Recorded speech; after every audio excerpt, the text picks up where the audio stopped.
ലോകകപ്പ് round of 32-ലെ ആദ്യ knockout പോരാട്ടത്തിൽ കാനഡ ചരിത്ര വിജയം സ്വന്തമാക്കി. അധിക സമയത്തിലേക്ക് നീങ്ങുമെന്ന് എല്ലാവരും കരുതിയ മത്സരത്തിൽ 90+2 മിനിറ്റിൽ സ്റ്റീഫൻ യുക്കാസ്റ്റിയോ നേടിയ അതിഗംഭീര ഗോളാണ് കാനഡയെ 1-0 വിജയത്തിലേക്കും ആദ്യമായി ലോകകപ്പിൻ്റെ പ്രീ ക്വാർട്ടറിലേക്കും നയിച്ചത്.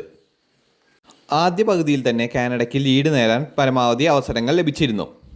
മോയിസ് ബൊബീറ്റയുടെ ഹെഡർ ഗോൾ ലൈനിൽ നിന്ന് രക്ഷപ്പെടുത്തിയതും തജോൺ ബ്യൂക്കാൻഡയുടെ റീബൗണ്ട് ശ്രമം റോൺവൻ വില്യംസ് അത്ഭുതകരമായി തടഞ്ഞതും മത്സരത്തിലെ നിർണായക നിമിഷങ്ങളായിരുന്നു.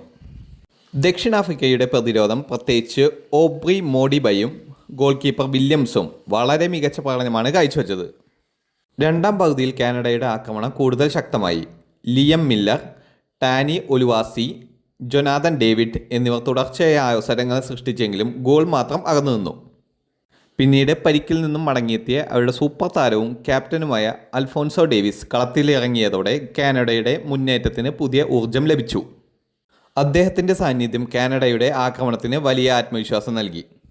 മത്സരം അധിക സമയത്തേക്ക് പോകുമെന്ന് തോന്നിയ നിമിഷത്തിലാണ് സ്റ്റീഫൻ യുക്കാസ്റ്റിയോയുടെ തൻ്റെ കരിയറിലെ ഏറ്റവും വലിയ ഗോൾ നേടിയത്. ബോക്സിന് പുറത്തു നിന്നുള്ള അദ്ദേഹത്തിൻ്റെ ശക്തമായ ഷോട്ട് വലയിൽ പതിഞ്ഞതോടെ സ്റ്റേഡിയം മുഴുവൻ കാനഡ ആരാധകരുടെ ആഘോഷമായി. ഈ വിജയത്തോടുകൂടി നോക്കൌട്ട് മത്സരം ജയിക്കുകയും പ്രീ ക്വാർട്ടറിലേക്ക് യോഗ്യത നേടുകയും ചെയ്ത ആദ്യ ടീമായി മാറുകയാണ് കാനഡ. പരിശീലകൻ ജെസ്സി മാർഷ് താരങ്ങളെ കാനഡയുടെ ഹീറോസ് എന്ന് വിശേഷിപ്പിക്കുകയും ചെയ്തു. നിലവിലെ സാധ്യതകൾ പരിശോധിച്ചാൽ പ്രീ ക്വാർട്ടറിൽ കാനഡയ്ക്ക് നെതർലാൻഡിനെ ആയിരിക്കും നേരിടേണ്ടി വരിക. അടുത്തത് അർജന്റീനയുടെ ഊഴം. ഇനി ഫുട്ബോൾ ലോകം കാത്തിരിക്കുന്ന പോരാട്ടം അർജന്റീന വേഴ്സസ് കേപ്പ് വെർഡെ പോരാട്ടമാണ്.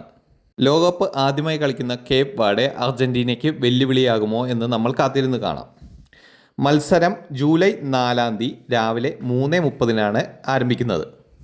ഗ്രൂപ്പ് ഘട്ടത്തിൽ മിന്നും ഫോമിലായിരുന്ന അർജന്റീനയ്ക്ക് മുന്നിൽ വലിയ വെല്ലുവിളിയാവുകയാണ് കേപ്പ് വെർഡെ. ശക്തമായ പ്രതിരോധവും കൗണ്ടർ അറ്റാക്കും ആയുധമാക്കുന്ന അവർ അട്ടിമറി സ്വപ്നം കാണുമ്പോൾ Lionel Messi, Lautaro Martinez, Alex Mac Allister, Enzo Fernandez, Rodrigo De Paul, Julian Alvarez എന്നീ സൂപ്പർ താരങ്ങളുടെ മികവിൽ അർജന്റീന ക്വാർട്ടർ ഫൈനൽ ലക്ഷ്യമിടും. ലോകകപ്പ് കിരീടം നിലനിർത്താനുള്ള യാത്രയിൽ ഈ മത്സരം അർജന്റീനയ്ക്ക് അത്യന്തം നിർണായകമാണ്. ആരാധകർ ഏറ്റവും കൂടുതൽ കാത്തിരിക്കുന്ന നോക്കൌട്ട് പോരാട്ടങ്ങളിൽ ഒന്നായി ഇത് മാറിയിരിക്കുകയാണ്. നിങ്ങൾക്ക് എന്ത് തോന്നുന്നു? അർജന്റീനയ്ക്ക് കേപ്പ് വെർഡെ ഒരു വെല്ലുവിളിയാകുമോ? അതോ അർജന്റീന വെല്ലുവിളികളില്ലാതെ ക്വാർട്ടറിലേക്ക് മുന്നേറുമോ? നിങ്ങളുടെ അഭിപ്രായങ്ങൾ കമൻറ്റ് ചെയ്യുക.